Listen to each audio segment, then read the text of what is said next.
Hi friends, welcome back to our YouTube channel.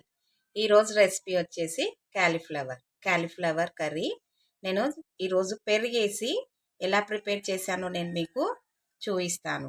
చూసిరు కదా ఎంత మంచిగా అయితే మన కర్రీ అయితే కలర్ఫుల్గా ఉన్నదో. చూసిరు కదా, మీరు కూడా అందరూ ఈ రెసిపీ ఇలా ట్రై చేసి మీ ఫీడ్బ్యాక్ అనేది నాకు కామెంట్ సెక్షన్లో తెలియచేయండి. ఓకేనా? మన క్యాలీఫ్లవర్కి కావాల్సిన పదార్థాలు అండ్ ఇప్పుడు ప్రాసెస్ అనేది మనము స్టార్ట్ చేద్దాం.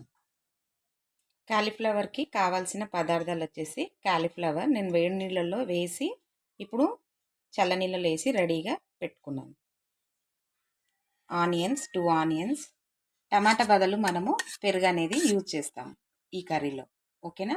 ఇప్పుడైతే నేను స్టవ్ వెలిగించి ఒక గిన్నె అయితే పెట్టి రెడీగా పెట్టినాను కర్రీకి. ఇప్పుడు నేను కర్రీకి సరిపడా ఆయిల్ అయితే పోసి రెడీగా పెట్టుకున్నాను. ఆయిల్ అయితే హీట్ ఎక్కింది. ఇప్పుడు మనము కొంచెం జీలకర్ర వేయాలి. కొంచెం జీలకర్ర వేసుకున్నాక వేగిన తర్వాత ఇప్పుడు మనం ఆనియన్స్ కూడా వేసుకోవాలి. జీలకర్ర వేగుతుంది, ఆనియన్స్ కూడా వేసుకోవాలి.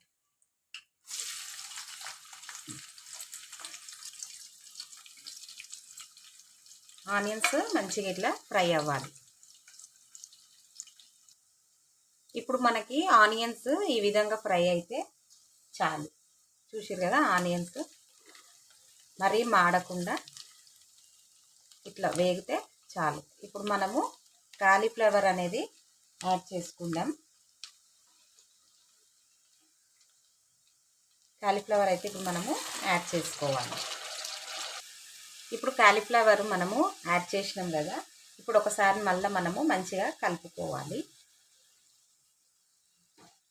ఇప్పుడు ఇది మనం ఆయిల్లో మంచిగా ఇట్లా ఫ్రై చేసుకోవాలి. అంతవరకు ఇందులో ఏ స్పైసెస్ అయితే మనము యాడ్ చేయొద్దు. ఓకేనా? కొంచెం కాలీఫ్లవర్లో ఉన్న వాటర్ అనేది ఆయిల్లోకి వచ్చిన తర్వాత, ఆయిల్లో ఫ్రై అయిన తర్వాత మనము స్పైసెస్ అనేది యాడ్ చేసుకోవాలి. ఇప్పుడు ఒక 5-10 మినిట్స్ మనం ఆయిల్లో ఫ్రై చేసుకుందాం. ఇప్పుడు మన కాలీఫ్లవరు నేను 5 మినిట్స్ నుంచి ఆయిల్లో అయితే ఇట్లా ఉడికిస్తున్నాను. ఇప్పుడు ఒకసారి మనము మిక్స్ చేసి చూద్దాం. చూసిరు కదా, ఇగో ఇందులో ఉన్న వాటర్ చూడండి ఎట్లా వచ్చినాయో వాటర్. ఓకేనా? ఈ వాటర్ అనేది ఇట్లా రావాలి, అప్పుడే కాలీఫ్లవర్ అనేది మంచిగా ఉడుకుతుంది. ఓకేనా? ఇప్పుడు మనము స్పైసెస్ అనేది యాడ్ చేసుకుందాం. ఫస్ట్ అల్లం పేస్ట్ అయితే వేసుకోవాలి. 1 స్పూన్ అల్లం పేస్ట్.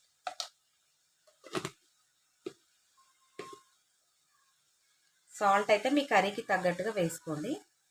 నేనైతే 1.5 స్పూన్ అయితే సాల్ట్ అనేది యాడ్ చేస్తున్నాను. నెక్స్ట్ పసుపు.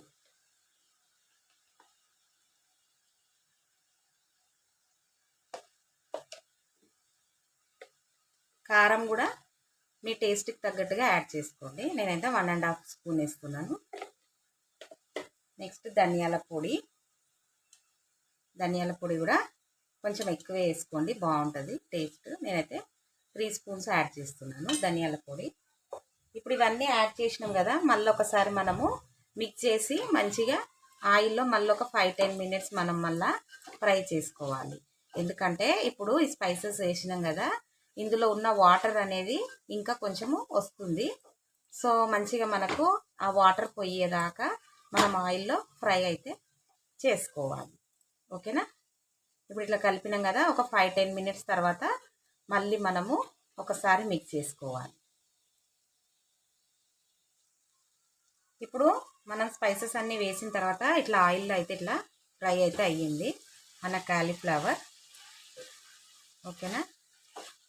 చూసారు కదా ఎంత మంచిగా ఇట్లా ఫ్రై అయిందో.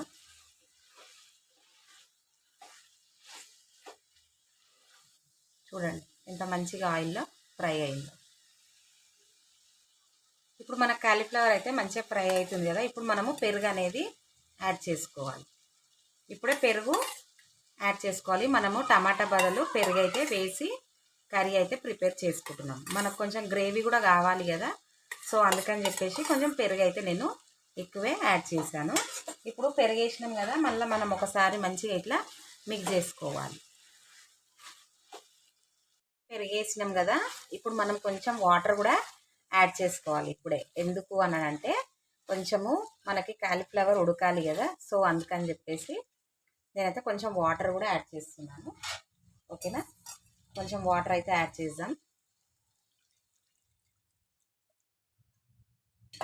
అండ్ ఇప్పుడే మనము కొంచెము గరం మసాలా అనేది కూడా వేసుకోవాలి. 1 స్పూన్ గరం మసాలా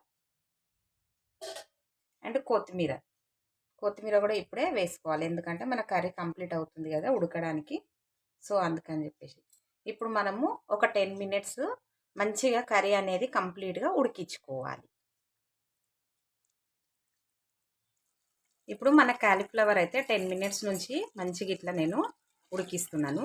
ఓకేనా, ఒకసారి మనం ఇట్లా కలిపి చెక్ చేసుకుందాం మన కాలీఫ్లవర్ ఉడికిందా లేదా అనేది. కాలీఫ్లవర్ అయితే మంచిగా కంప్లీట్గా ఉడికిపోయింది. ఓకేనా, ఇప్పుడైతే నేను స్టవ్ ఆఫ్ చేస్తున్నాను. చూసిరు కదా ఫ్రెండ్స్, సింపుల్గా అంటే సింపుల్గా నేను డిష్ ఎలా ప్రిపేర్ చేశాను అనేది నేను మీకు చూపించాను కదా. మీరు కూడా అందరూ ఈ రెసిపీ ట్రై చేయండి. ట్రై చేసి మీ ఫీడ్బ్యాక్ అనేది నాకు కామెంట్ సెక్షన్లో తెలియచేయండి. లైక్ చేయండి, షేర్ చేయండి, సబ్స్క్రైబ్ చేయండి. Thank you for watching.